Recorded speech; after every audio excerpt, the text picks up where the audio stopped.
전국의 키바 회원 여러분들, 지금부터 제32회 쥐벨리 상생혁신 포럼을 시작하겠습니다. 쥐벨리 상생혁신 포럼은 시대를 진단하고 새로운 방향을 제시하는 포럼으로서 쥐벨리 경영자뿐만 아니라 대한민국 중소기업 CEO들에게 회사 운영 능력을 업그레이드 시킬 수 있는 포럼으로 자리매김하고 있습니다. 오늘의 포럼 주제는 2022년 1월부터 시행 예정인 중대재해처벌법에 대해 알아보도록 하겠습니다. 본 포럼 시작에 앞서서 코로나19 사회적 거리두기 단계로 인해 온라인으로 진행하게 된 점 양해의 부탁 말씀드립니다. 쥐벨리 상생혁신 포럼이 진행될 수 있도록 항상 물심양면으로 도와주시는 분들을 소개해드리겠습니다. 한국산업단지 서울지역본부 이행만 본부장님, 키바 김기원 회장님, 키바 서울 이계우 회장님, 전국 키바 회원님들, 아울러 키바 서울과 함께 해주시는 운영위원님들, 키바 서울 MBA 동문님들, 쥐벨리 중소기업 대표님들, 키바TV를 시청해 주시는 모든 분께 진심으로 감사의 말씀 드립니다.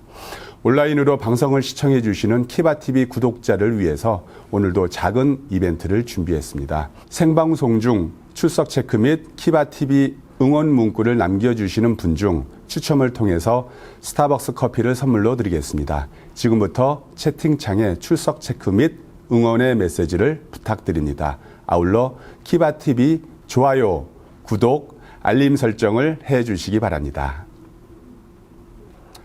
포럼 시작에 앞서 키바 김기원 회장님의 인사 말씀이 있겠습니다. 안녕하십니까. 한국산업단지 경영자연합회 키바 회장 김기원입니다. 지난 8월 18일 우리 키바 연합회와 대륙아주법무법인은 중대재해처벌법, 기업 승계, ESG 경영 등 입주기업의 경영활동과 관련된 자문과 상호협력 방안을 마련하고자 업무 협약을 체결하였습니다.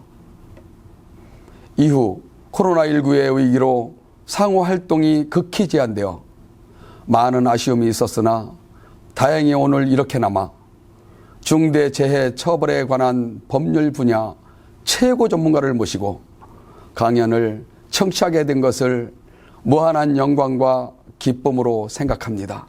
우리나라는 성장 위주의 경제 정책으로 근로자의 안전이나 재해에 대한 경각심이 다소 부족하여 산업 현장에서 노동자들이 불의 사고로 다치거나 목숨을 잃은 사례가 많아 당사자는 물론 가족에게 크나큰 고통을 안겨주고 나아가 전 국민을 애통하게 하고 슬픔에 잠기도록 한 사례가 비일비재하여 기업인으로서 늘 가슴 아프고 안타깝게 생각하였으나 다행히 정부에서도 이 중요성을 절실히 늦게나마 재해를 줄이고 더욱 안전한 산업 환경을 조성하기 위해 2022년 1월부터 중대재해 처벌 등에 관한 법률이 시행되어 큰 다행으로 생각합니다.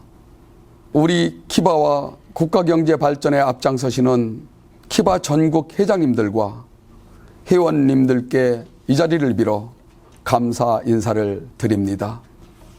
코로나19만 아니었다면 키바 연합회 많은 CEO분들과 한자리에 모여 강의를 듣고 같이 고민을 나누는 장이 되었으면 좋았으리라 생각하지만 아무튼 오늘 특강이 더욱 안전한 환경에서 근로자들이 일할 수 있는 여건을 조성하는 계기가 되기를 바라면서 이런 기회를 주신 대륙아주법무법인 김영규 변호사님께 다시 한번 감사드림과 아울러 우리 키바의 모든 입주기업과 대륙아주법무법인의 무궁한 발전과 영광을 기원합니다.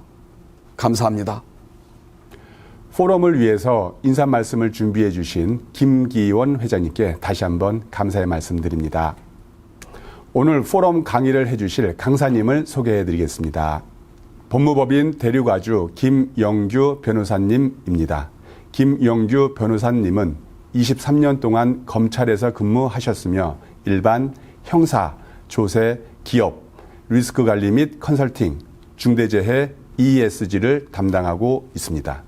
삼성증권 오배당 사건, 가습기 살균제 사건 등 굵직하고 큰 사건을 주로 담당하셨으며 급변하는 경영 환경에서 최신의 법률 지식과 풍부한 실무 경험을 바탕으로 사안의 쟁점과 의도를 정확하게 파악하여 해결할 수 있는 전문가입니다. 그럼 지금부터 중대재해처벌법에 대해서 강의를 시작하겠습니다. 김영규 변호사님을 뜨거운 박수로 환영해 주시기 바랍니다.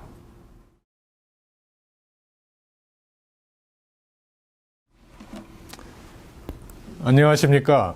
저는 법무법인 대륙아주 중대재해자문그룹 소속 김영규 변호사입니다.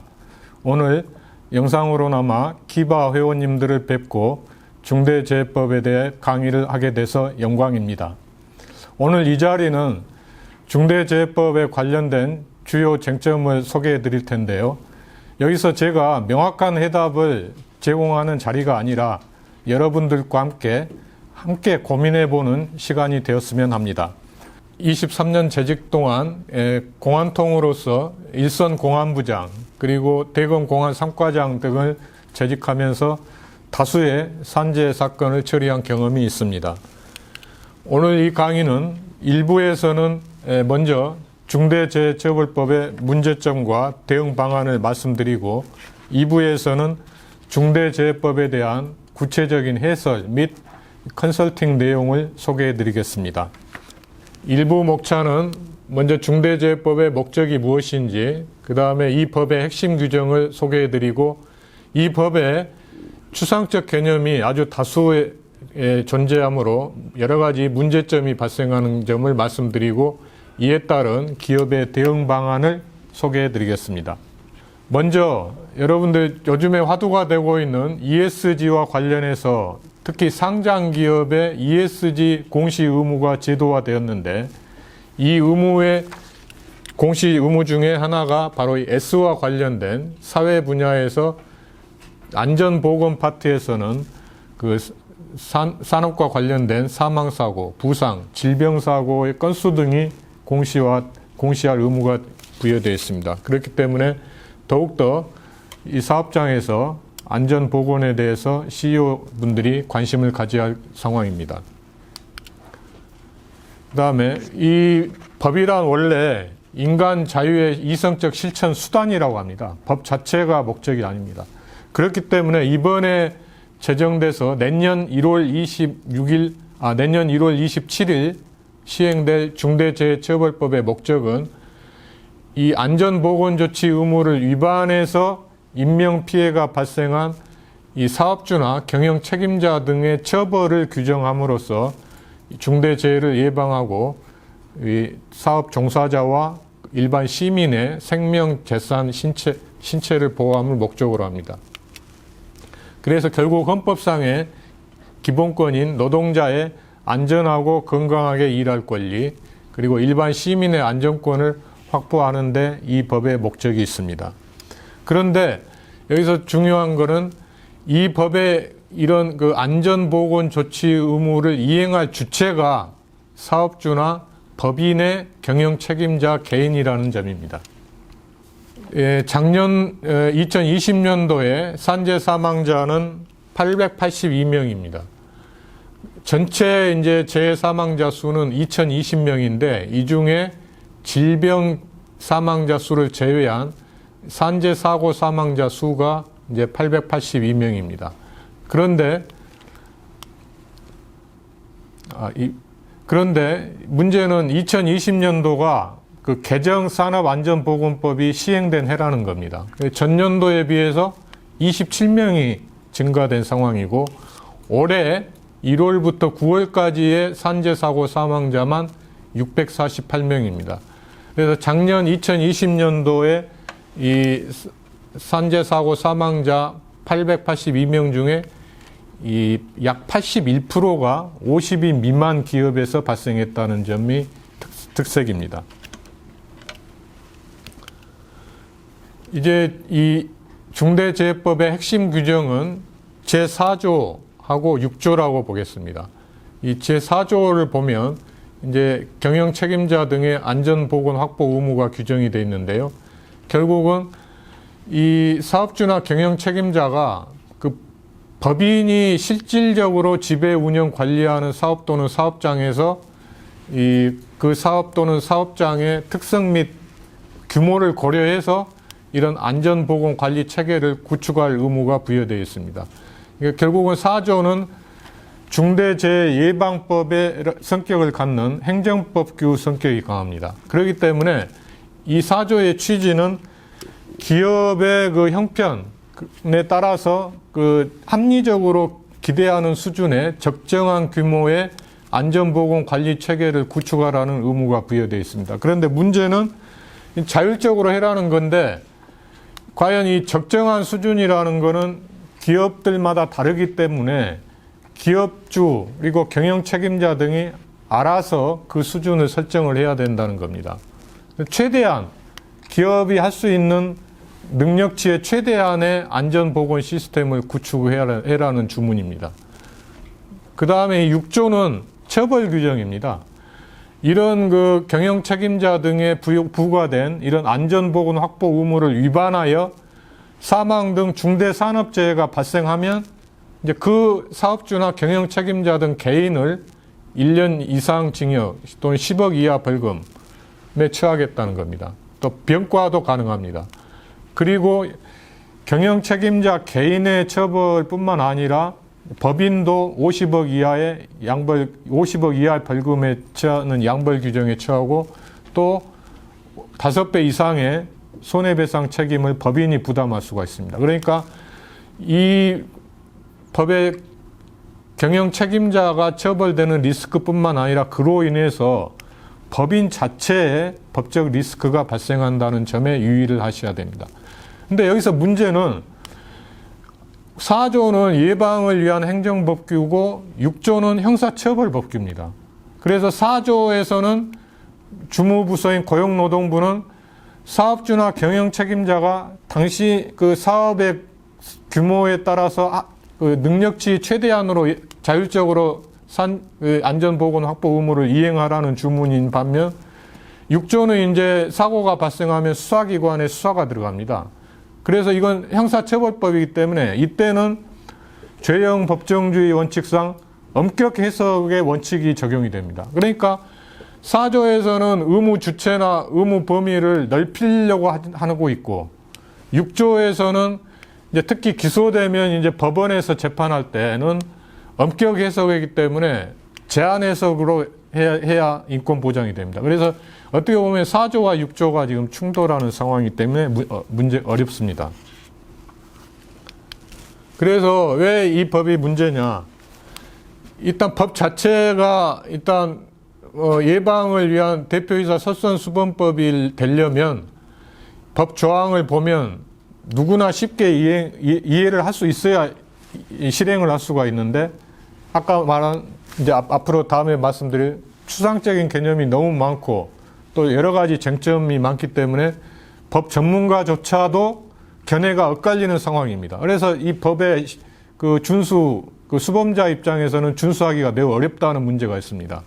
한비자도 이 법을 어리석은 자도 하기 쉬운 것을 생각을 해야지 지혜로운 자도 하기 어려운 거는 추구하지 않는다. 그래서 어려운 법은 악법이라고 했습니다. 그런 점에서 중대재해법은 이 수범자인 벌써 설문조사했는데요. 기업들 중에 10것 중에 7것이 지키기 어려울 것 같다. 70%가 어려운 법이라는 거죠. 이럴 때 어떻게 법의 준수력 그리고 법의 신뢰가 올라갈지 굉장히 의문입니다. 그 다음에 이제 제일 문제가 아까 말한 그럼 이 법의 의무 주체인 경영 책임자가 누구냐 도대체.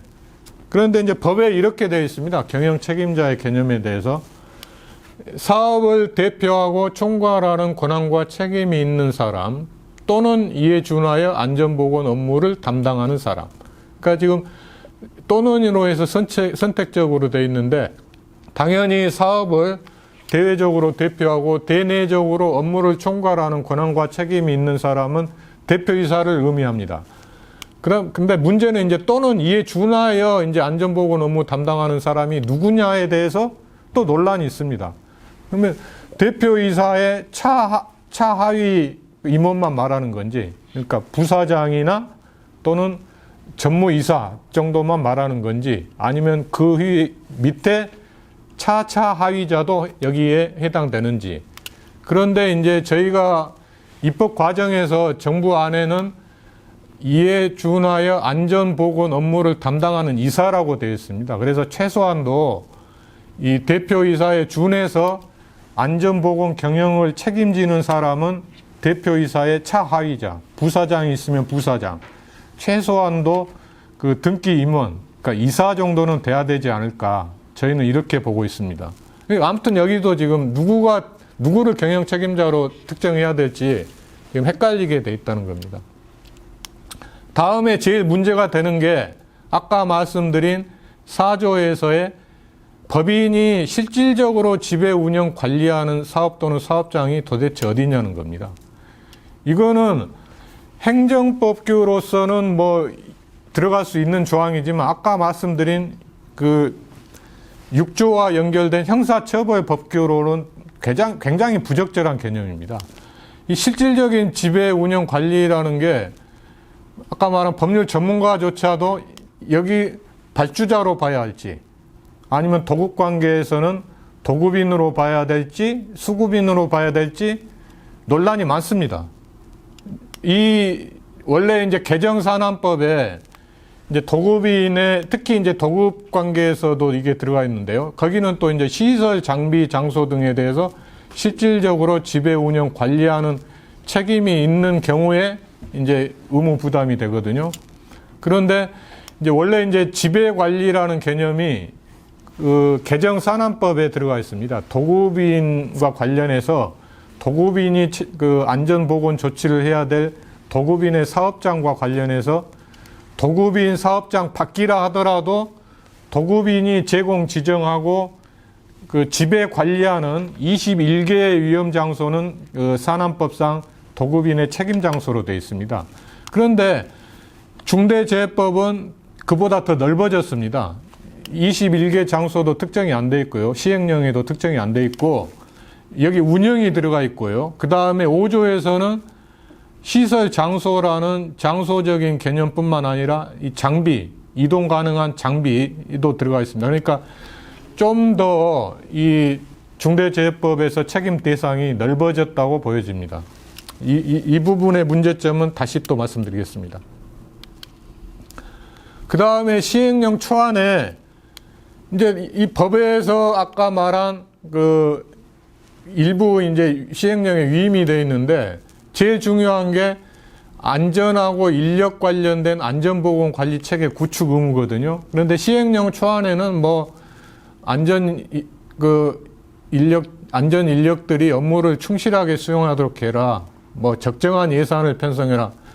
너무 추상적이었는데 그나마 너무 구체적으로 해야 된다는 이제 의견이 많으니까 이제 이번 10월 달에 공포된 시행령에는 좀 더 구체화됐습니다. 이제 그게 이제 뭐 안전보건 책임자 등이 에게 필요한 권한과 예산을 주어서 충실하게 수행을 해라. 그 다음에 예산도 재해 예방에 필요한 안전보건 인력 시설을 구비하는데 필요한 예산을 편성해라. 라고 이제 조금 구체화되어 있는데 이제 문제는 이제 기업들 입장에서는 내 기업 수준에서 그러면 적정한 예산 수치가 얼마냐라고 물어보면 현재 고용노동부 입장은 수치는 우리가 제시해 줄 수 없다. 기업들 당신들 형편에 맞게 알아서 적정한 예산을 편성을 하고 어쨌든 많을수록 좋다 이런 입장입니다. 그러면서 이제 만약에 예산 편성을 아예 안 했다거나 안전 예산을 좀 부족하게 해가지고 현장에 뭐 안전 발판이 구비가 안 돼가지고 중대 재해사고가 나면 그건 CEO 책임일 거다. 지금 이런 입장입니다. 그 다음에 이제 아까 말한 경영 책임자 등에 대해서 이게 지금 A 또는 B로 돼 있지 않습니까? A는 이제 대표이사를 말하니까 뭐 그나마 한데 여기도 뭐 공동 대표이사할 때 누구를 봐야 되는지 또 쟁점이 남아 있습니다. 근데 문제는 또는 이에 준하여 안전보건 업무를 담당하는 사람 B가 누구냐는 겁니다. 그러니까 여기에 대해서 고용노동부 입장은 문헌상으로 분명히 또는 오아라고 되어 있는데 이건 선택적 관계가 아니다. 이건 대표이사가 뭐 이런 그 안전보건 담당 임원한테 안전보건 업무를 위임을 해도 대표이사가 완전히 면책이 안 되고 실질적으로 이 안전보건 확보 의무 이행할 책임이 누구인지를 개별적으로 판단해서 최종적으로 적용하겠다는 겁니다. 이거는 어떻게 보면 양쪽 다 경영 책임자에 해당될 수 있다는 해석이거든요. 그러면은 최종적으로 누가 실질적으로 이행할 책임이 있다는 걸 최종적으로 가리겠다면 어떻게 하라는 거예요? 그러니까 사전에 의무 주체인 경영 책임자가 확정이 돼야 안전보건 관리 체계를 효율적이고 능동적으로 구축할 텐데 굉장히 지금 어떻게 보면 무책임한 해석으로 보여지고요. 그래서 저희들은 아까 말한 이 법이라는 거는 특히 형사처벌과 관련된 법은 법 문헌의 한도를 넘어서면 안 됩니다. 그렇기 때문에 아까 말 분명히 A 또는 B라고 돼 있잖아요. 그러면 대표이사가 안전보건 전담 임원, 예를 들면 최소한 이사급한테 내가 안전인력 예산에 관한 최종 권한은 이 안전전담 임원한테 나 다 위임을 했습니다. 라고 하면 대표이사는 경영 책임자가 아니게 된 겁니다. 대표이사로부터 안전보건 경영에 대한 전권을 위임받은 B, 안전보건 전담 임원이 경영 책임자에 해당되는 거예요. 이렇게 해석하는 게 합리적인데 어쨌든 고용노동부는 둘 다일 수 있다 이렇게 지금 애매한 입장이고요. 그런데 여기서 유의할 점은 이 CEO분들이 이 아까 말한 대로 중대재해법의 취지와 목적상 경영 책임자에게 직접적으로 이 중대재해법상의 안전보건 확보 의무가 부과됐기 때문에 신분범입니다. 그렇기 때문에 이 대표이사가 안전 경영 책임자급에 해당하는 임원한테는 안전 경영에 관한 전권을 위임할 수가 있지만 임원이 아닌 그 밑에 부하 직원들한테 위임은 할 수가 없습니다. 그러니까 밑에 직원들을 대표이사 본인이 안전보건 의무 확보 의무를 하는데 이행 보조자로서 활용을 할 수 있지만 부하 직원한테 나한테 부과된 법상 부과된 본연의 의무를 다 위임을 하면은 그거는 면책이 안 됩니다. 그래서 저희가 생각하는 보완책은 A 또는 B 중에 그 기업이 이 사람이 경영 책임자입니다라고 선임 신고를 노동부 같은 데 해서 노동부 승인을 받게 하는 제도가 필요하지 않을까 이렇게 생각이 됩니다. 다음에 이제 문제점 두 번째가 이제 제일 핵심 문제점입니다. 아까 말한 대로 실질적으로 지배 운영하는 관리하는 사업 또는 사업장이 특정이 되어야 경영 책임자 등이 의무를 이행할 거 아닙니까? 근데 5조에 또 도급 줄 경우에는 이제 아까 말한 그 시설, 장비, 장소 등에 대한 또 실질적으로 지배 운영 관리 책임이 있어야 됩니다. 그런데 이 4조와 5조가 같은 의미의 규정이라고 하는 사람도 있고 다르다고 하는 사람도 있고요. 왜냐하면은 4조에서 이 보호 대상자가 이 종사자로 되어 있습니다. 이 아까 말한 종사자 개념은 자기 사업에 그 노무 제공하는 사람뿐만 아니라 하청 관계에 있으면 하청의 수급인 본인 및 하청 종사자까지 다 포괄된 개념입니다. 아주 넓은 의미의 그 안전보건 확보 의무가 4조에 부과되어 있고 그 중에 이제 도급 관계에서는 이제 제3의 종사자에 대해서 이제 안전보건 확보 의무가 부과되어 있습니다. 그런데 5조 단서가 문제입니다. 아까 말한 이 시설, 장비, 장소에 대한 실질적인 지배 운영 관리 책임이 누구에게 있느냐가 이제 의견이 엇갈리는데 현실적으로는 만약에 이제 그 건설업이 아닌 제조업체나 또 발전사, 그 다음에 화공업체 이런 공장 같은 데서 시설공사를 발주하는 경우를 생각을 해보면 그 시설 장소에 대한 실질적인 지배 운영 관리 책임자는 그 시설 보유 소유자인 발주자 쪽에 있다고 볼 수가 있고요. 그 다음에 시설 공사를 이 도급받은 그 시공업체는 그 시설 공사를 하는 데 사용된 장비는 또 시공업체가 이 지배 운영 관리 책임이 있다고 볼 수가 있습니다. 그러면 벌써 이렇게 갈리잖아요. 예? 이 장소적인 개념에 치우친 시설 장소에 대한 책임자는 발주자라고 볼 수도 있고, 실제 공사에 투입된 장비에 대한 책임자는 그 공사를 수급받은 시공업체가 볼 수가 있다. 그러면 도대체 이 사조의 의무 주체가 누구냐? 양쪽 다냐? 이런 문제가 생깁니다. 그리고 또 하나의 문제점은 이 4조, 5조의 원청이 만약에 원청 CEO가 안전보건 확보 의무 주체자라고 할 경우에는 모든 그 사업장에서 일하는 모든 종사자에 대한 안전보건 확보 의무가 원청 CEO한테 포괄적으로 부과되어 있기 때문에 산안법상의 수급인 의무하고 또 충돌되는 문제가 있습니다. 왜냐하면 산안법상으로는 이 수급인이 자기 종사자, 그러니까 수급인 근로자 등 자기 종사자에 대한 또 안전보건 조치 의무가 있거든요. 그 중에 제일 중요한 게 교육, 그 다음에 작업 현장에서 안전보호구 착용해라. 이거는 수급인 근로자에 대해서는 수급인의 의무로 되어 있습니다. 그런데 중대재해법에서는 원청의 그 도급인의 그 경영 책임자가 하청 종사자에 대한 안전보건 확보 의무까지 다 포괄되어 있기 때문에 이 도급인의 의무하고 충돌될 여지가 있다는 거죠. 누가 도대체 안전교육을 주체적으로 실시를 할 거냐. 보호구 착용을 도급인이 수급인 근로자한테 지시를 할 수 있느냐. 그러면 또 불법 파기업 문제가 생기거든요. 도급인이 업무 작업 행동과 관련해서 보호구 착용을 수급인 근로자한테 직접 지시하면 업무 지휘 관계가 형성되기 때문에 실질적인 고용 관계가 있다고 봐가지고 불법 파기업 문제가 생깁니다. 아무튼 이런 문제가 있다는 것만 제가 일단 소개해 드리겠습니다. 그 다음에 이제 제일 문제가 된 게 건설업에서 건설공사 발주한 경우입니다. 이제 이 경우에도 이제 건설공사 발주자가 있고 이제 원청 시공사가 있지 않습니까? 그 다음에 시공사가 또 이제 그 하도급을 준 경우에 수급인, 제하도급을 줄 경우에 또 하수급인 이렇게 등장하는데, 이 경우에도 그러면 법 5조의 의무 주체가 건설공사 발주자냐 원청이냐 라는 논란이 있습니다.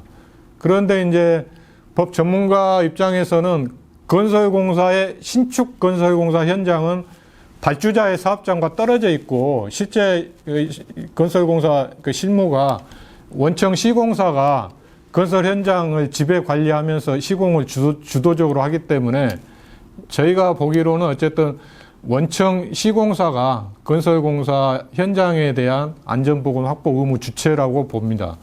그 다음에 두 번째 또 쟁점이, 그런데 또 건설공사 이 발주자가 또 산업법상 도급인에 해당된다고 볼 여지가 있는 경우가 있거든요. 지금 특히 이거는 이제 발전소 같은데 시설공사를 발주할 경우에는 이제 또 다른 그 공기업에서 이제 건설공사 발주할 때 이제 그 직감, 그러니까 자기가 직접 감리하는 경우가 있습니다. 이럴 때는 발주자가 현장의 위험 요소를 통제하니까 발주자가 산업법상 도급인에 해당되고 중대재해법 5조의 의무 주체도 해당된다는 견해가 있을 수가 있습니다. 근데 또 전문가들 사이에서는 이에 대한 반대 견해가 있습니다. 건설공사 발주자하고 도급인하고 엄연히 개정산업법에 개념 구별이 돼 있는데, 발주자와 자기 발주자의 의무로서 직영 감리를 한다고 해가지고 어떻게 산업법상 도급인이 되냐. 여전히 건설공사에서는 시공사가 그 산업법상 도급인이 되고 또 중대재해법상 5조의 의무 주체가 된다는 견해가 있습니다. 그다음에 세 번째 쟁점은 이제 원청이 뭐 도급인 지위에 있으면 이걸 이제 하청, 지하청 등 경우에 이런 그 수급인이나 뭐 하수급인, 하청업체도 중대재해법상 의무 주체가 되느냐는 쟁점이 있습니다. 이것도 또 견해가 갈립니다. 원청만 의무 주체다는 견해가 있고, 아니다. 뭐 수급인, 하수급인도 뭐 그 산업법상 수급인 사업주로서 의무 부담하는 것처럼 중대재해법상 의무 주체다라는 견해가 있는데, 이거는 이제 입법 취지상 중대재해법이라는 게 원래 대기업 등 원청이 위험 작업만 하청에다가 외주해 놓고 안전 책임까지 하청한테 이 전가하는 걸 방지하기 위한 법이거든요. 그렇기 때문에 이 취지상, 법 취지상 원청의 경영 책임자만 의무 주체로 봐야 되는 것이 타당하다고 보입니다. 다음으로 문제점은 이 경영 책임자에게 부과된 안전보건 확보 의무도 굉장히 포괄적이고 불명확합니다. 법에 어느 정도 예측 가능하게 규정이 돼 있어야 되는데, 이 좀 1호부터 아까 4조에 1항 1호부터 4호까지 돼 있는데, 1호는 이제 필요한 안전인력 예산 등 안전보건 관리체의 구축 및 이행 조치, 4호는 안전보건 관계 법령상 의무 이행에 필요한 관리상의 조치, 이건 사전 조치를 말하는 거고요. 2호, 3호는 재해 발생 시에 재발 방지 조치, 그 다음에 행정기관이 시정 명령한 사항 조치, 그러니까 이건 사후 조치인데요. 법상 이 재해라는 건 모든 재해를 의미하는 걸로 되어 있습니다. 법문헌상 중대한 산업재해뿐만 아니라 경미한 재해, 자연재해도 포괄되는, 그리고 안전보건 관리체 용어 정의가 안 돼 있고 시행령에 다 포괄 위임이 되어 있는데, 시행령에도 이 용어 개념 정의는 안 되어 있습니다. 그 다음에 이제 2호에는 조치라고, 재발 방지 조치가 경영 책임자가 해야 될 성질이 있고 중간 관리자가 할 성질이 있고 또 종사자 스스로 해야 될 조치 다양한데 그냥 조치로만 돼 있는데, 4호에는 관리상의 조치라는 게 돼 있기 때문에 균형상 CEO가 할 수 있는 총괄 관리상의 조치로 제한 해석해야 된다고 보입니다. 그 다음에 3호에 행정기관 개선 시정 명령한 사항 이행 조치, 이와 관련해서는 이제 앞으로 이 행정기관 시정 명령이 부당하다라고 불복이 늘어날 수도 있다고 봅니다. 그 다음에 조치도 역시 4호 균형상 총괄 관리상의 조치로 해석돼야 될 거고요. 그 다음에 4호는 제일 문제가 안전보건 관계 법령이 기본법인 산업안전보건법뿐만 아니라 뭐 화학물질관리법, 선박안전법, 항공안전법 한 30개가 넘습니다. 근데 시행령에서도 지금 특정이 안 돼 있고요. 그 다음에 이제 다음 달 11월 달에 이제 고용노동부의 해설서가 나온다는데 거기에 이제 예시가 들어갈 가능성이 있습니다. 그 다음에 이제 보시다시피 이 이제 사고가 나면은 이해 당사자 간에 이 책임을 떠넘기는 공산이 큽니다. 아까 말씀드렸듯이 경영 책임자 개념부터 해서 시설, 장비, 장소 등의 지배 운영 관리 책임자가 발주자냐, 도급인이냐, 또 중충적인 도급 관계에서는 원청이냐, 하청이냐, 나는 아니다, 너다. 이렇게 책임을 서로 떠밀리는 상황이 많이 생길 수 우려가 있고요. 그 다음에 더욱 문제는 아까 말한 대로 사전에 이런 의무 주체가 확정이 되어야 효과적인 중대재해 예방 시스템이 구축이 될 텐데 그게 어렵다는 겁니다. 그래서 그나마 어쨌든 자율 규제를 해야 되는 상황이니까 기업주 그리고 경영 책임자들 스스로 중대재해법 조문이 16개밖에 안 됩니다. 그 시행령 공포되어 있고요. 향후에 나올 고용부 지침이나 해설집 같은 걸 숙지를 해야 되고, CEO부터 확실히 알아야, 저는 이 중대재해처벌법을 한마디로 그냥 이 자리에서 말씀드리겠습니다. CEO 솔선수범법이라고 하겠습니다. CEO분부터 이제 안전문화가 최고 중요하다. 우리 이제 기업의 생사가 걸린 문제라는 거를 확실하게 인식을 하고, 이게 임원, 그리고 중간 관리자, 종사자들까지 같이 공유가 돼야 됩니다. 그리고 그러기 위해서는 이제 뭐 여력이 되는 기업은 이제 안전전담 임원 CSO를 신설하거나 최소한 안전전담 조직을 본사에 둬야 됩니다. 그래야 각 사업장에 대해서 안전보건을 총괄 지휘할 수 있는 컨트롤 타워 역할을 할 수가 있거든요. 그 다음에 이제 아까 말한 우리가 중대재해법의 적용 대상이 되는 사업 또는 사업장이 어딘지 특정을 해야 되는데 이거는 법률 전문가들조차도 지금 의견이 헷갈리니까 이 부분은 확실히 이 로펌이나 여력이 되는 분들은 아무튼 법률 컨설팅을 사전에 받아놓을 필요가 커졌습니다. 그리고 R&R, 기타 이제 계약서, 특히 이제 하청을 둘 경우에 하도급 계약서 같은 게 정비가 돼야 되고 교육이 중요합니다. 그리고 잘하는 직원들은 격려 포상하고 못하는 직원은 징계. 이런 절차도 확실하게 신상필벌을 확실하게 해주셔야 될 것 같고요. 그다음에 이제 저희 그래서 대륙아주에서는 이제 저희가 중대재해 자문그룹을 발족을 해가지고 이렇게 이제 노동 또 건설팀 그다음에 이제 이게 형사 사건이거든요. 중대재해 사고가 발생하면 그렇기 때문에 이제 뭐 검찰 법원에 산재 그 경험이 많은 형사 분야 변호사들이 포함된 원스톱 컨설팅 서비스를 제공해 드리고 있습니다. 안전진단은 기본적으로 해야 되는 상황이기 때문에 이제 저희 로펌에서는 그 안전전문기관인 안전보건진흥원과 협업 시스템도 구축하고 있고요. 그 다음에 산안법 권위자인 정진우 교수님과도 지금 협업하고 있습니다.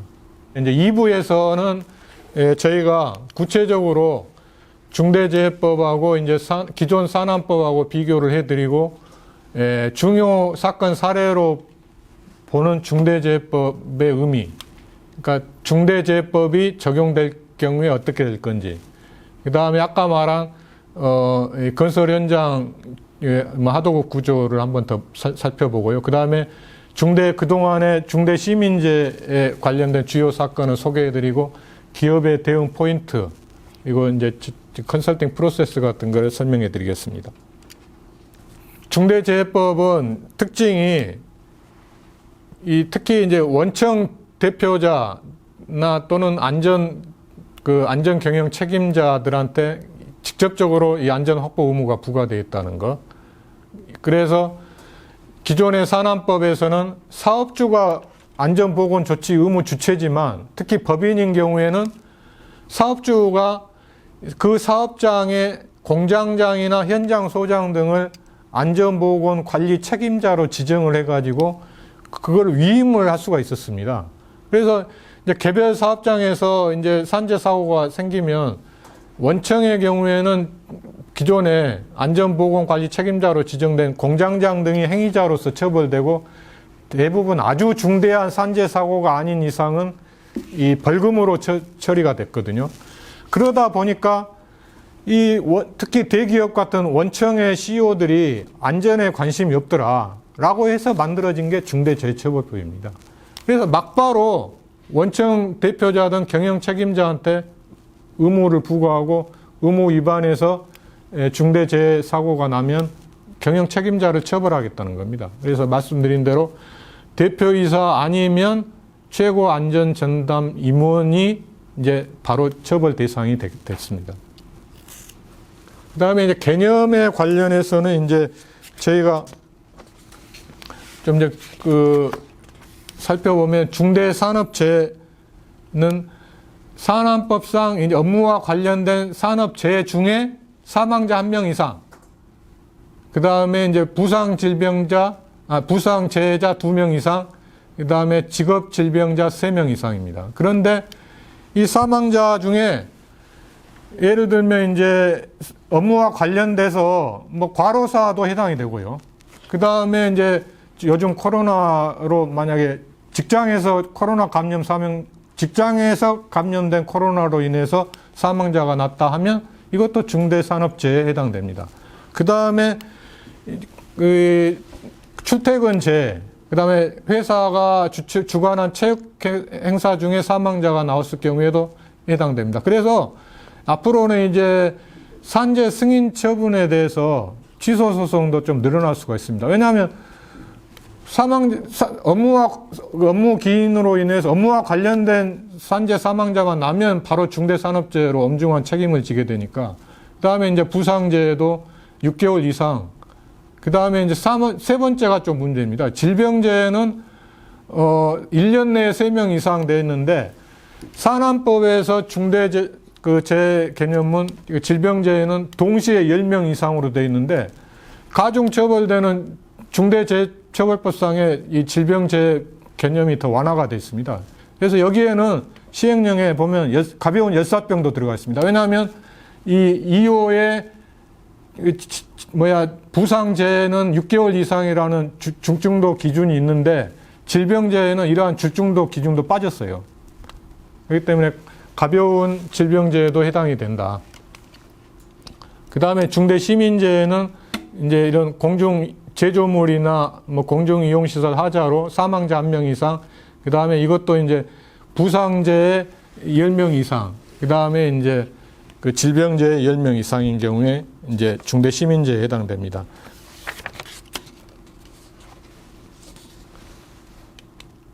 그 다음에 이제 이런 중대 산업재해가 생기면 사망재해는 사업주 아까 말한 1년 이상 10억 이하 병과 가능하고요. 그 다음에 중대 산업재해를 형이 확정된 뒤에 또 5년 내에 동종의 중대 산업재해가 발생되면 2분의 1이 또 가중이 됩니다. 그 다음에 이제 중대 산업재해가 발생만 하면 경영 책임자 등은 또 안전보건 교육을 이수를 해야 됩니다. 그 다음에 이제 구체적으로 이제 이런 안전보건 확보 의무 내용을 살펴보면, 이제 이번에 공포된 시행령에서 이제 아까 말한 사전조치, 법의 1545는 시행령에 위임이 돼 있고, 가장 핵심 내용은 일단 그 경영 책임자가요, 그 기업 전체에, 이제 이 법은 경영 책임자가 의무 주체이기 때문에 적용 단위가 기업 단위 전체입니다. 그러니까 기업 본사 및 기업이 가지고 있는 개별 사업장이 전부 적용 대상이라고 보시면 됩니다. 그래서 우선 경영 책임자분들이요, 내 기업의 전체 사업의 안전 경영 방침을 설정을 해야 됩니다. 그리고 거기에 따라서 안전보건 목표가 개별 사업장마다 또 설정을 해줘야 돼요. 그리고 이제 중요한 게 이제 상시 근로자 500명 이상인 기업은 본사에 안전보건 전담 조직을 필수적으로 설치를 해야 되고요. 그리고 이제 안전 전문 인력, 그 다음에 안전 예산을 그 기업의 형편에 맞게 충분히 편성 집행을 해라는 취지고요. 그 다음에 당연히 사고 대응 절차, 그 다음에 이제 유해 요인 점검 절차를 마련해야 되고요. 그 다음에 중요한 게 이 종사자 의견 청취입니다.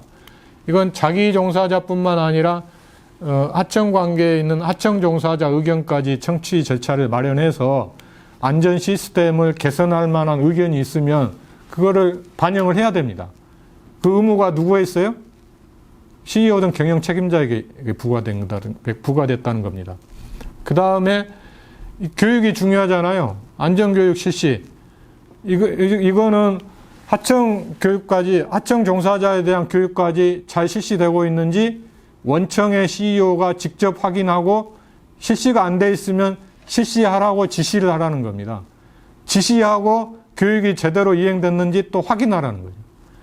그리고 이런 전체적으로 이런 유해 위험 요인 확인 절차를 마련하고 점검 절차 마련하고 잘 하고 있는지 기본적으로 반기에마다 1회 이상 CEO가 점검하라는 거예요. 그 다음에 협력업체의 안전보건 역량을 제고할 의무가 원청 CEO에게 있다고 봅니다. 그래서 여력이 있는 대기업 같은 경우는요, 요새 그 하청에 명예안전보안관을 채용할 수 있도록 그 비용을 지원해주는 기업도 있고요. 그 다음에 이제 큰 기업은 아예 본사에다가 협력업체 지원 부서를 신설한 데도 있습니다. 그렇기 때문에 이 원하청 하도급 관계에서는 원청이 이제 열악한 하청의 안전보건 역량을 끌어올릴 책무가 원청에게 있다고 주어져 있다는 것을 유념을 하셔야 됩니다. 다음으로 이제 보호 대상자가 아까 말한 대로 이제 개정산안법상에서도 이제 노무 제공 기존의 근로자 이 사업주한테 정석적인 근로를 제공한 근로자에서 플러스 노무 제공자로 좀 넓어졌는데 중대재해법은 보호 대상자가 더 넓어졌습니다. 모든 종사자하고 그 종사자의 그 관계 수급인 본인도 이 종사자에 포함이 시켜버렸거든요. 당연히 이제 그 수급인의 종사자도 여기 포함이 되고요. 그리고 이제 제일 문제가 된 게 책임져야 될 장소가 실질적인 지배 운영 관리 사업 또는 사업장이라고 굉장히 추상적으로 넓어졌다는 거. 도대체 내가 아는 사업 또는 사업장에서 중대재해법에 적용 대상이 되는 사업장이 어딘지 미리 사전에 사업주 알아서 확정을 해야 되는 부담이 생겼죠. 이제 뭐 종사자 개념이 넓어졌다는 건 이런 도표로 보시면 실감이 되실 겁니다. 그 다음에 이제 요새 뭐 말할 것도 없죠. 뭐 광주의 건설 현장 붕괴로 버스 승객들이 여러 명 사망한 사고랄지 이런 중대 산업재해도 많이 발생하기 때문에 지금 전체적으로 정부 입장은 고용노동부는 계속 사고 날 때마다 특히 건설회사는 본사 예전에는 사고 난 사업장만 특별 감독으로 들어갔거든요. 이제는 본사도 들어갑니다. 본사 사업장 동시에 특별단속에 들어가고 있고요.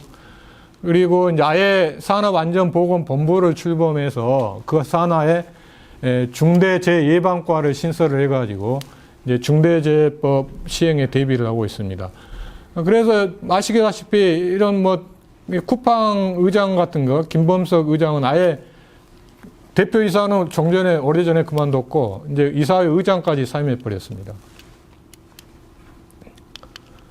그 다음에 이제 과연 이 중대재해처벌법의 탄생 배경이 된 사건이 2018년도에 태안화력발전소에서 사망한 김용균 씨 사건입니다. 과연 이 사건이 중대재해법에 적용된다면 어떻게 될까요?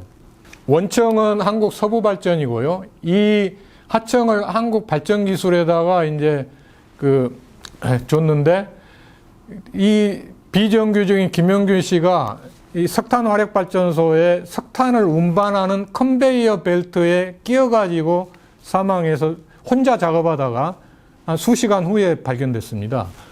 그래서 이 정비작업의 도급 위탁 관계에서 기존 같으면 고용노동부나 경찰이 그냥 이 원청의 현장 소장, 안전관리 책임자하고 하청 대표이사 정도 그냥 기소하고 말았는데 여론이 너무 무거우니까 이례적으로 이 원청 대표이사도 같이 기소를 해서 지금 재판 중에 있습니다. 그런데 만약 왜 원청 대표까지 기소를 했냐? 원청 대표가 평소에 직접 현장도 방문했고 그 다음에 그 하청에서 수차례 좀 수리가 필요하다는 보고를 대표이사도 받았다는 겁니다. 그런데도 예산이 없다는 이유로 수리 요청을 거부했다는 거죠. 그럼 만약에 이런 사고가 내년 1월 이후에 발생된다면 원청 대표이사가 중대재해법상 책임질 가능성이 큽니다. 왜냐하면 이 자체로 충분한 예산 편성해서 집행을 해야 되는데 그 시스템을 안 갖춰놨잖아요. 그렇기 때문에 이제 원청 대표이사는 당연히 중대재해법상 의무 주체에 해당된다고 보이고 아까 쟁점 중에 하나가 원청이 중대재해법상 의무 주체면 하청은 중대재해법상 의무 주체에서 빠지냐 아니면 하청도 의무 주체냐 또 이런 쟁점이 있습니다. 그런데 이제 하청도 뭐 의무 주체라는 게 이제 고용노동부 등 지금 주무부서 입장인데 저희가 보기에는 아까 말한 이 중대재해법 취지가 능력이 있는 원청 경영 책임자가 안전보건 확보 의무를 하청 종사자까지 다 뭐 이행해라는 취지이기 때문에 원청이 중대재해법 의무 주체면 열악한 하청의 CEO는 빠져야 된다고 봅니다. 근데 이 부분은 뭐 어쨌든 다음 달 고용노동부 해석 지침을 다시 좀 확인해 봐야 할 것 같습니다. 그 다음에 이제 제일 문제가 되는 게 이 건설 현장은 여러 개의 뭐 하도급, 지하도급이 되는 구조지 않습니까? 아시다시피 발주를 하면 최상위 피라미드가 이제 종합건설업체, 시공업체, 뭐 현대건설이나 GS건설 같은데 아주 큰 대기업이 시공업체를 가지고 자기들이 이제 또 전문 건설업체한테 뭐 다 업체한테 또 하도급을 주지 않습니까? 그럼 이런 경우에도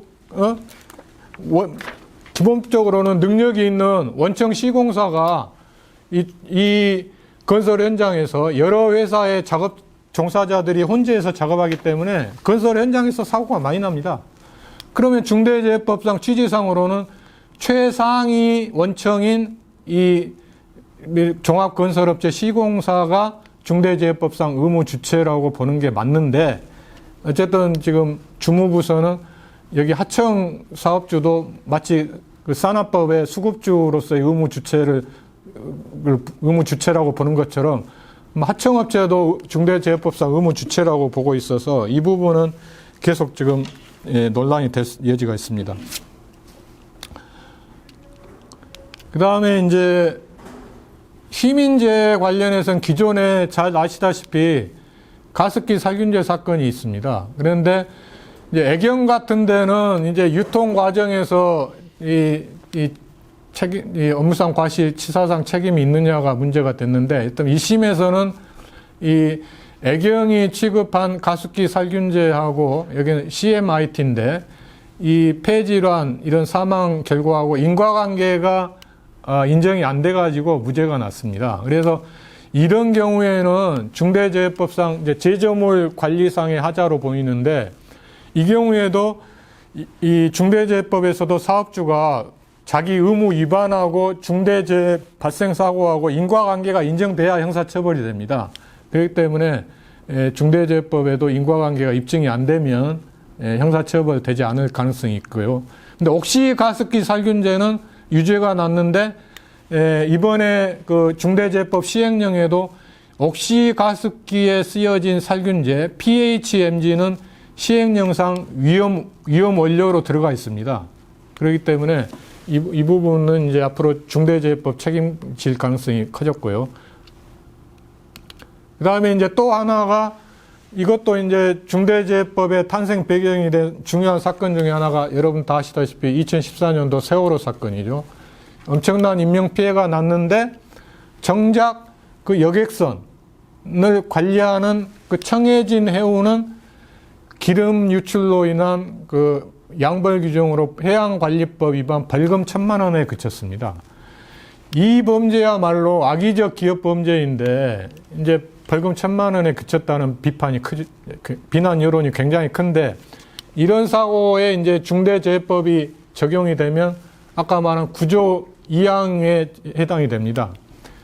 공중의 이제 공중 이용 시설 또 공중 교통수단의 그 관리상의 하자로 인한 시민재해 예방 시스템을 구축을 안 했거든요.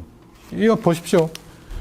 이윤 증대만 위해서 선박에 무리한 증개축 해버렸고, 평형수 덜어놓고 화물 적재량 늘려서 과적 운행이 아주 관행화돼 있어요.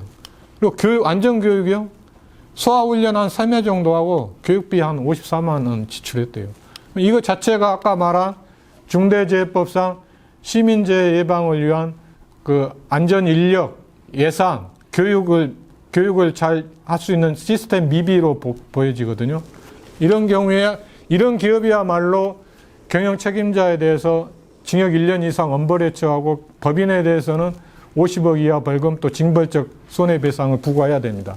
그런데 여기서 유념할 것은 모든 기업이 청해진 해운같이 악질적 기업이 아니라는 거죠. 대부분의 기업주들은 안전사고를 줄이려고 노사하고 협력해서 최선을 다하고 있다는 거죠. 그렇기 때문에 이런 악질적 기업하고 그냥 최선에 선량하게 최선의 노력을 하고 있는 기업하고는 분명히 구분을 해야겠다. 이런 지금 입장입니다. 그래서 이제 저희 이제 컨설팅 프로세스는 이제 주로 이렇게 중대재해법의 적용 대상이 되는 사업장이 어딘지, 또 아까 중요한 게 이제 그 사업장에 관련된 안전보건 법령이 뭔지 이런 거를 특정을 해드리고 이제 이걸 체크리스트로 활용을 해서 효율적으로 지금 체크 진단을 해드리고 있습니다. 그리고 이제 앞으로는 기존 산안법에서는 그 개별 사업장에 그 안전보건 조치, 뭐 안전 발판이 잘 설치됐다냐, 뭐 이런 기술적인 진단만 하면 충분했는데, 이제는 아까 말씀드린 새로운 중대재해법의 시행에 따라서 이 법률 컨설팅이 필수적이다. 그래서 이제 앞으로는 법률 컨설팅과 기술 컨설팅을 종합적으로 해야 된다.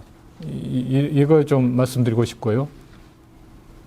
만약에 사고가 생기면 중대재해 사건은 현재 법상으로는 일반 경찰이 수사권을 가지고 있습니다. 그렇기 때문에 종전에는 어떻게 보면 특별사법경찰관의 고용노동부는 좀 재현장 사고 원인을 좀 전문성이 있기 때문에 그 부분만 딱 집중해서 수사할 수가 있는데, 이 경찰은 더군다나 지금 CEO를 타겟으로 강도 높은 수사를 전개해서 수사가 굉장히 확대될 가능성이 있다는 거고요. 그렇기 때문에 이 대표이사부터 이 사업장의 안전보건 총괄 책임자까지 수사에 대응한 매뉴얼도 갖추고 거기에 숙지할 필요가 있습니다. 그래서 컨설팅을 하면 저희가 수사 대응 매뉴얼도 제공해 드립니다. 사고가 크다 하면 당연히 경찰은 이제 본사 사업장 동시에 압수수색 들어갑니다. 왜냐하면 본사 CEO가 수사 대상이기 때문에 뭐 컴퓨터, 핸드폰 해서 다 디지털 포렌식해서 일반 기업 수사 같이 이제 덤벼들 겁니다. 그래서 초기 수사 절차부터 변호인 조력을 받을 필요성이 더 커졌다는 거고요. 이렇게 이제 저희가 아까 말한 중대재해법령상 뭐 경영 방침 설정했는지부터 이런 전문 인력 법 기준 이상으로 됐는지 쭉 체크리스트를 해서 드립니다. 그래서 전체적으로 컨설팅 프로세스는 여러분들이 매일 정기적으로 종합병원 가서 개인 건강진단 받지 않습니까? 그거하고 비슷한 절차라고 보시면 됩니다. 일단 기업 자체에 대해서 현재 안전보건 시스템이 잘 갖춰졌는지 체크 진단하고, 미흡하면 거기에 대한 보완 개선안을 수립해서 이제 실행을 하도록 하고요. 그 다음에 실행 잘 됐는지 다시 또 주기적으로 점검해 드립니다. 이게 계속 선순환이 돼야 됩니다. 아까 말한 시행령에서도 점검 주기가 반기 1회 이상으로 되어 있지 않습니까? 거의 이제 마무리 단계로 들어가겠습니다. 그래서 제2로펌의 가장 특색은 CEO의 행동 수칙부터 해서 그 임원들, 그 다음에 중간 관리자, 또 현장 종사자들까지 그 행동 수칙 아레나를 정비를 해서 그거를 실천할 수 있도록 좀 동태적인 어떤 그 대응 방안을 마련해 드립니다. 제도나 서류만 해놓고 그러니까 실천적으로 실행이 안 되면 그냥 다 책임이 지게 돼 있거든요. 실행이 중요한 상황이니까요. 이제 마지막으로 이제 만약에 CEO, 대표이사뿐만 아니라 기업 오너 회장님도 처벌되냐는 질문이 많아서 그런데, 법상으로는 이제 대표이사가 경영 책임자에 해당되니까요. 대표이사가 이제 경영 책임자로 처벌이 되는데, 만약에 오너가 배후에서 안전 경영과 관련해서 부당한 영향력을 행사했다. 야, 우리 회사 어려우니까 안전 예산 줄여. 이런 정황이 발견되면 CEO도 공범으로 처벌될 가능성이 있습니다. 그러니까 굉장히 주의를 해야죠. 안전 경영 책임자한테 안전 경영에 대한 정권을 다 부여했으면 여기에 대해서 타치를 하면 안 됩니다. 아까 말한 대로 기존의 산안법은 이제 고용노동부 조사를 받고요. 중대재해처벌법은 경찰 수사를 받고 양쪽 다 받습니다. 결국은 예방 목적을 위해서는 이제 기업 스스로 노력을 해야 되기 때문에 지금 대기업 같은데 좀 역량이 된 데는 법무법인 컨설팅도 받고 중대재해법령에서 요구하는 안전 시스템을 구축하는 노력이라도 하고 있습니다. 근데 문제는 아까 말한 산재 사망 사고의 80% 이상을 차지하고 있는 50인 미만의 중소기업은 역량도 부족하기 때문에 정부의 예산을 비롯해서 실질적인 지원이 필요합니다. 그런데 국회 이 중대재해법에 이런 정부의 그 기업 지원을 잘 하는지 국회 환노위가 감시하도록 돼 있었어요. 그런데 이번에 반기별로 이제 그 보고해서 감시하도록 돼 있는데 환노위에서는 정부의 이런 점검해서 보고 지원 실적 보고 자료를 들여다보지도 않고 있어요. 그래서 앞으로는 정부 지원도 중요하니까 이런 국회 같은 데서도 실질적인 감시가 필요하다. 근데 마지막으로 말씀드리겠습니다. 저는 안전은 종합 오케스트라 협연과 같이 종합 예술이라고 보고 있습니다. 그래서 이 CEO 경영 책임자만 엄중하게 처벌해가지고 CEO 혼자 안전 예방을 실질적으로 이룩할 수는 없다고 보고 있거든요. 그렇기 때문에 이 노사는 당연히 협조를 해야 되고, 이 법령상으로도 특히 그 종사자는, 근로자는 사업주의 안전보건 조치에 협력할 의무가 있습니다. 그렇기 때문에 뭐 임원, 그 다음에 중간 관리자, 현장 종사자까지 다 안전 목표는 공동의 목표로서 이루어야 될 과제라고 보고 있고, 그런데 최근에 그 건설 현장에 근로자들한테 그 바디캠을 씌워가지고 좀 추락사를 줄여보려고 했더니 노조가 사생활 침해다고 반대했다는 이야기를 들었습니다. 그런 것도 이제 CEO의 책무죠. 노조를 설득을 해야죠. 네? 사생활 침해 우려를 줄이고 우리가 안전사고 줄여야 되니까 협조해달라. 이제 그래서 지금 굉장히 엄중한 시점에서 다행히 최근에 그 대통령 산하에 우리 경사노위 산하에 안전보건위원회가 출범을 한답니다. 이 안전보건위원회는 노사정 대표가 참여한다고 하니까 이 노사뿐만 아니라 정부까지 참여해서 실질적으로 산재 예방하는 데 노력을 할 필요가 있겠습니다. 그리고 아까 말한 발주자의 의무가 중대재해법에서 빠져 있기 때문에 지금 또 특별법으로 올라가 있습니다. 건설안전특별법에서 발주자가 또 의무 위반해서 사망사고 나면 형사처벌할 수 있도록, 그렇기 때문에 이 발주자 역할이 중요하다는 걸 다시 한번 강조하겠습니다. 이제 결론적으로 중대재해법에 대응하기 위한 사업주나 경영 책임자분들은 진인사 대천명을 해야 된다는 말씀으로 마무리 짓겠습니다.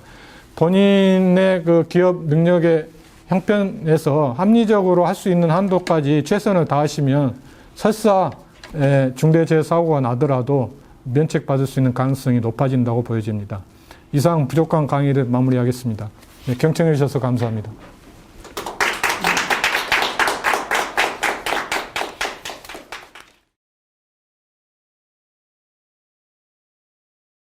사업주가 충분한 안전 교육을 실시하고 그걸 이제 관련 자료를 이제 비치를 해놨다면 이제 그럼에도 불구하고 이제 종사자나 근로자의 개인적인 어떤 뭐 부주의나 과실로 사고가 난 그 원인이 크다고 하면 아까 말씀드린 대로 이런 사업주의 안전보건 확보 의무 위반하고 그 사고 발생 간의 인과관계가 단절이 되거나 아니면 종사자의 저런 예측하지 못한 불안전한 행동으로 사고 발생하리라고는 예견하지 못했다.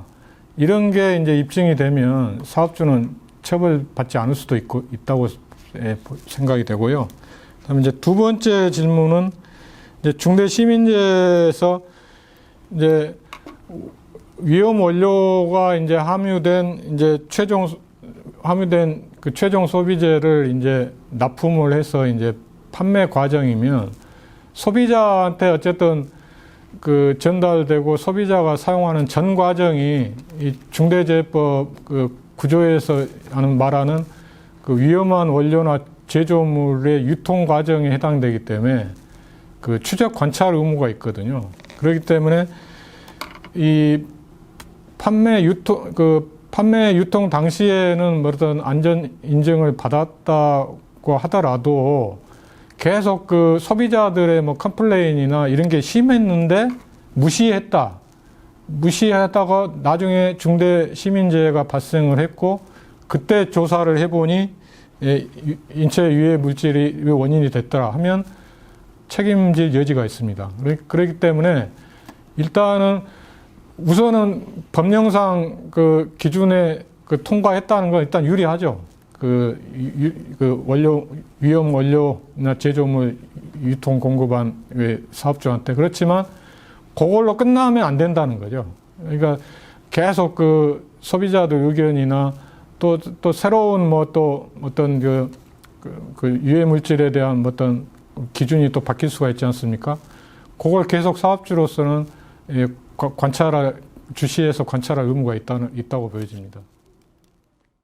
네, 다음은 키바 서울 정철영 교육분과위원장님의 갈무리 말씀이 있겠습니다. 네, 안녕하십니까. 교육분과위원장 정철영입니다. 오늘은 중대재해처벌법에 대해서 문제점과 대응 방안에 대해서 살펴보았습니다. 정말 저희들에게 유익한 시간이었습니다. 그런데 이 문제점이 많은 이러한 그 중대재해법을 내년 1월 이후에 시행한다고 합니다. 또 이 건설 부문뿐만 아니라 정말 전 산업 분야에 해당되는 이러한 법이었습니다.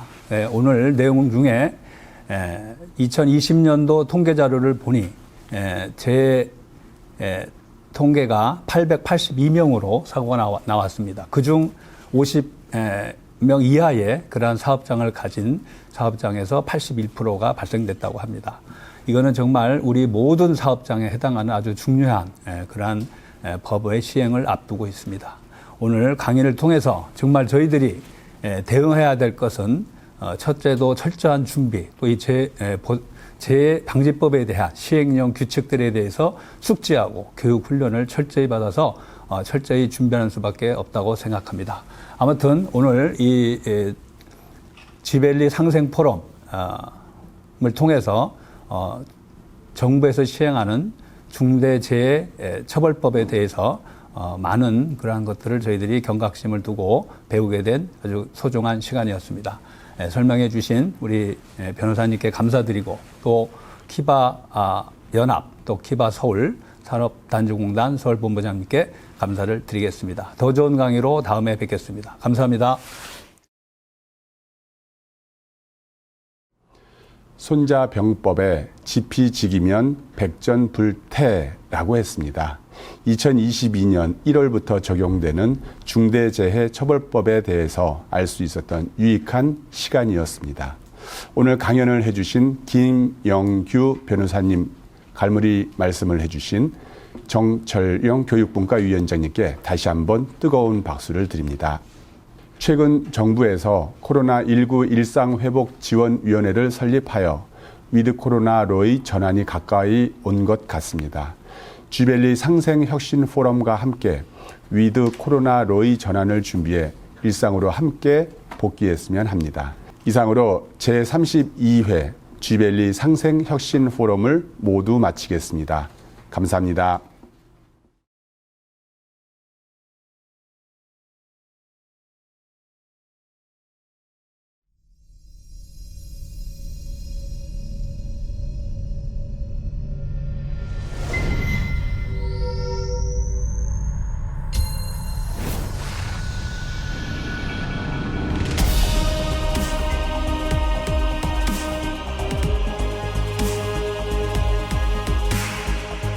대한민국 경제의 원동력.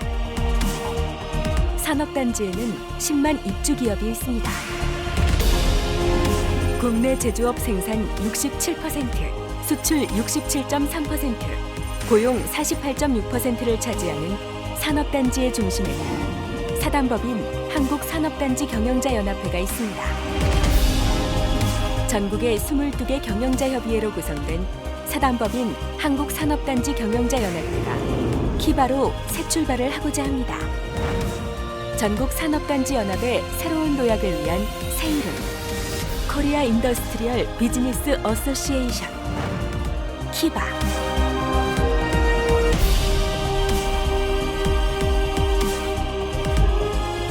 국가 경제단체로서의 위상을 강화하고 산업단지의 경쟁력 강화를 위해 키바는 상생협력 강화, 산업진흥 혁신활동 강화, 4차 산업혁명을 선도하고자 합니다. 기업의 경쟁력이 국가의 경쟁력이 되기에 기업가 정신을 바탕으로 끊임없이 혁신하고 혁신을 선도하기 위한 정보 교류와 역량 결집을 강화하겠습니다. 혁신으로 변화하는 스마트 산업단지, 혁신 성장은 결코 혼자 이루어낼 수 없습니다.